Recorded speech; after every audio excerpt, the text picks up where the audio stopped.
Hey guys, how you doing? Welcome back to my studio. This is Paint with Lovejoy. Thanks so much for joining me. If this is your first time here, welcome. Make sure you hit the subscribe button so that way you can be updated and notified when I release new videos.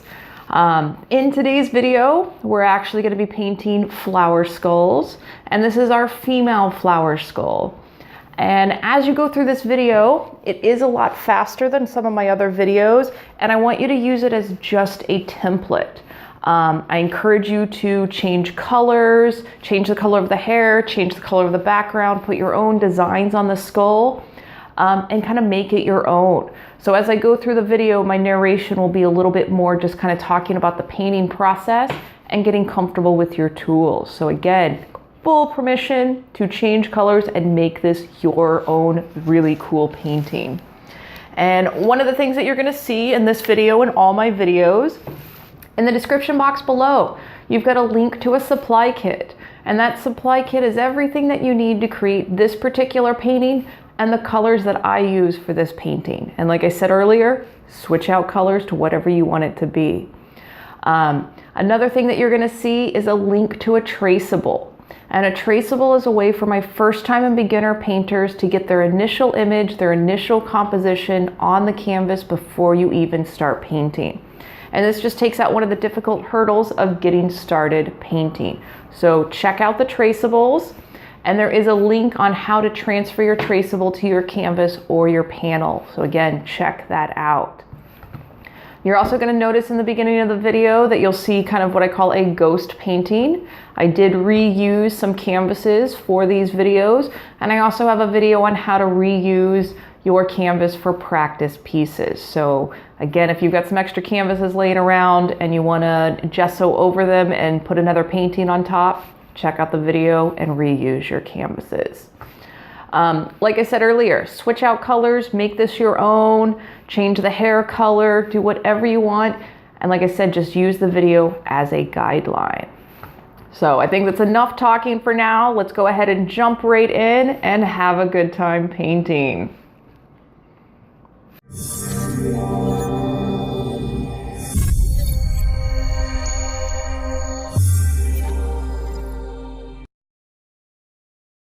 Alright guys, hope you're ready to paint.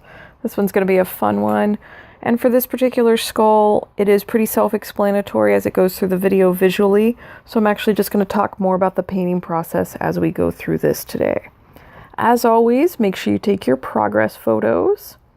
And once you have your traceable transferred to your canvas, we're going to use our small pointy brush and black paint. And we're going to go over all those outlines again. Now you're doing this for practice, and it kind of defines our composition and kind of gets it set on the canvas. And I also want you to play with the pressure of your brush. I want you to try pushing your brush kind of hard against the canvas for a wider line, and then using a lighter pressure to create a skinnier line. And again, you're just finding a comfort level with the brush and your pressure. All right, and as you can see on this video, I am reusing an old canvas. There is a link below in the description box on how to reuse your old canvases. So feel free to check that out. And reusing canvases is a really good way to get a lot of practice in. Reuse canvases that you may not want to give to somebody, but you still want to utilize. And then that way you're also not spending a whole lot of money as well. So check out that video and keep painting and reuse the canvases that you don't necessarily like, but they were good learning experiences for you. And I encourage all my students to find some type of creative outlet at least once a month. It is very good for your daily life, for your soul, for your stress. And as the world continues to evolve in the direction it's going, we need our stress relievers, and painting and creative outlets is a good and healthy option to have. And I encourage you to actually invite your friends over and paint together and create good memories that way. All right, if you're one of my first time painters, welcome, and make sure you're breathing right now. We do have the tendency to hold our breath, So I want you to relax and check out some of the other videos I have on my page and keep practicing. All right, so you're going to pause the video, take your progress photo, and we're going to move into the background. And I'm using the small flat brush and yellow, green, and blue paint. And if you're like me using student grade paint, you'll notice that some of the colors tend to be a little more transparent. So I want you to apply your paint a little bit thicker. Think about icing a cake and applying a lot of icing, a lot of paint to your canvas. And it helps give a little more opaque coverage. If you need to do a second layer, you can. And here you can see where I just kind of slap on the yellow and then move my brush between the two. This is a really fun way to kind of play with thick paint and play with paint in general. If you want to blend with your finger, feel free if you want to do a little bit of finger painting. We're doing the same thing here with the blue paint, kind of adding it in the places where we want our background to be a little bit darker. And again, you'll notice as you move your brush more, the two colors, your background color and the new color, mix together. Again, just play with that. I want you to consider yourself a 5-year-old right now. And every 5-year-old, according to them, is an awesome artist. Just relax and play. All right, so on this particular, this video and this female skull, we didn't change the color of the skull, so I am actually taking white paint and applying it rather thick, but painting right in the area where the skull would be white. If you would like to make a different color, feel free to do that. And I have a few other videos out there with skulls of different colors. Again, this is your painting. Make it anything that you want, and just use these steps as a guideline for your basic shapes and basic colors. All right, so now I made a light gray, and we're placing that right on top of the white in a few areas that we would have some shadows on our skull. You can think of it as kind of contouring the face. And just kind of take a look at where I place them and just go in that general area. It does not have to be exact. When you're done with that, pause the video, take your progress photo, and we're going to move into the headband. And because this is kind of a pair with the male and female, I did keep the headband and the band on the top hat for the male the same color. So feel free to check out that other video and make a matching pair. And you can see where I did place a little bit of white on top of the purple and just blended, doing kind of the same thing that we did in the background, but just using different colors. And now I've moved back to the black paint and we're filling in her hair. If you would like brown hair or blonde hair, or you want to put highlights and really, get into the details of the hair, go right ahead. Turn this into your painting. And the more expressive you get, the cooler it's going to look. And if you do deviate from what I'm doing, please send me a photo. I really want to see what you guys create and just kind of where your imagination takes you, with this being just kind of a base guideline. Makes me happy to see my students get really creative. All right, doing a great job. We're going to fill in a few other areas and we will have our underpainting almost completed. All right, so you're going to take that orange paint, fill in the Marigold by her headband, and just paint over that whole area. Then we're going to take the small pointy brush and red paint, or whatever color you would like to make her lipstick, and fill that in. And pause the video and take your progress photo. Then we're going to move into doing some designs on our skull. Again, you can do anything you want here, or just kind of use what I'm doing as a guideline. As you paint, I want you to trust your instincts. They are naturally going to be pushing you in the directions you need to go. If you end up painting something or trusting your instincts and really not liking it later, just let the paint dry and paint on top of it again. It's a nice kind of freedom to have, to know that you can kind of go in a crazy area, but you can bring it back and paint on top of it again if you don't like it. And for this skull, I will be using kind of simple colors, just black and red for the designs. Feel free to switch out any colors or, like I said earlier, do something different.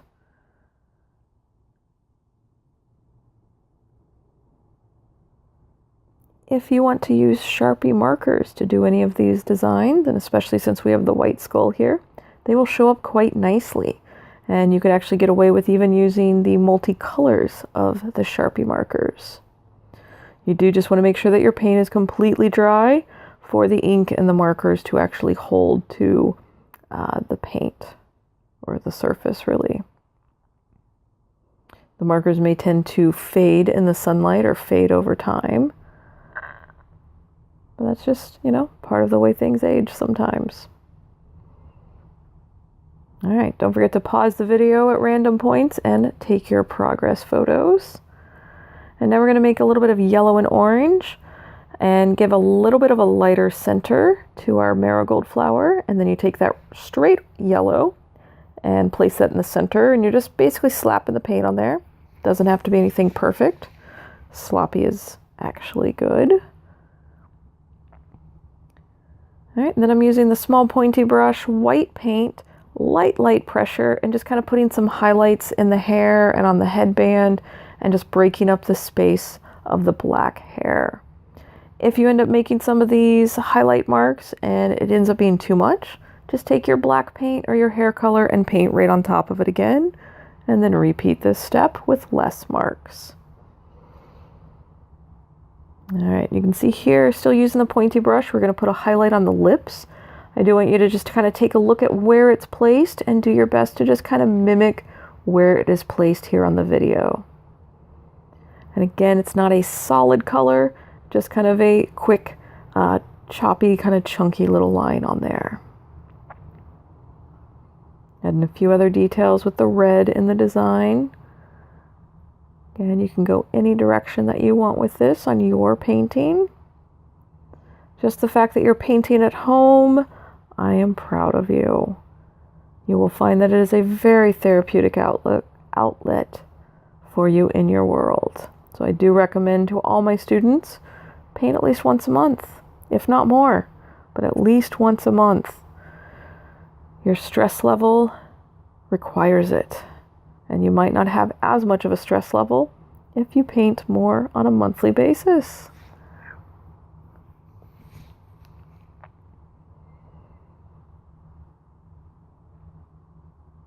All right, take a deep breath. You're doing good. The skull has come along nicely. If you are doing the matching pair, I do recommend kind of keeping some of the designs and colors similar, just so that way they kind of match together a little bit more.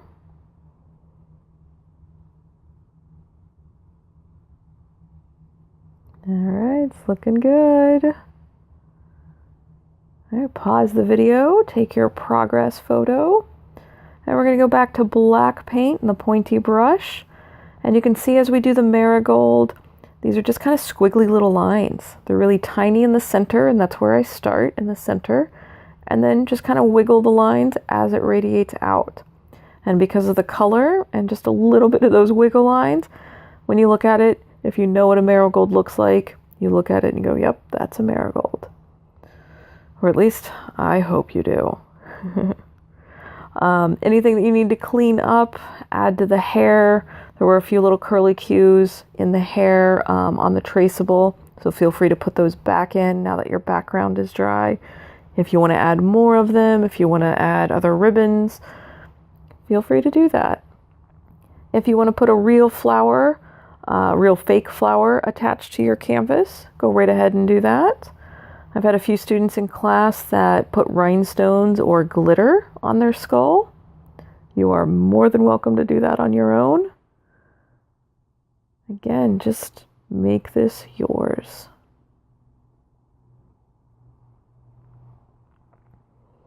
I'm really proud of you for painting today. Again, I hope it's not the last time that you do that this year. And thanks for choosing this video to watch and enjoy the process.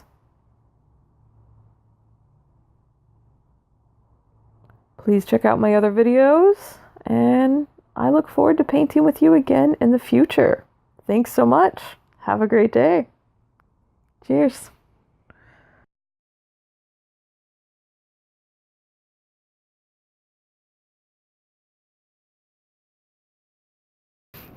Hey guys, I hope your female flower skull turned out really cool. As you upload your paintings and your artwork to social media, please tag me, Paint with Lovejoy. I really like to see what you guys create, and especially if you really go off the beaten path and really go crazy with this, I really want to see that. So like I said, tag me or email me photos so I can see your progress.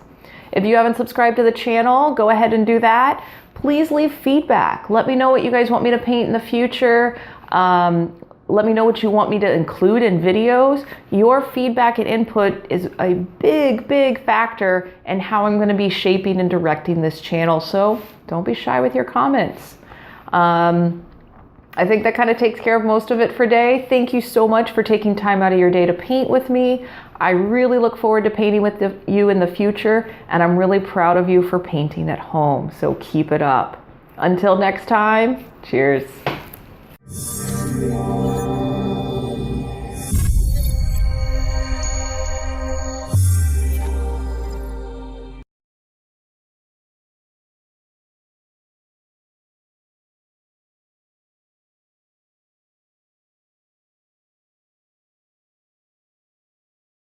I'm gonna wait for the plane.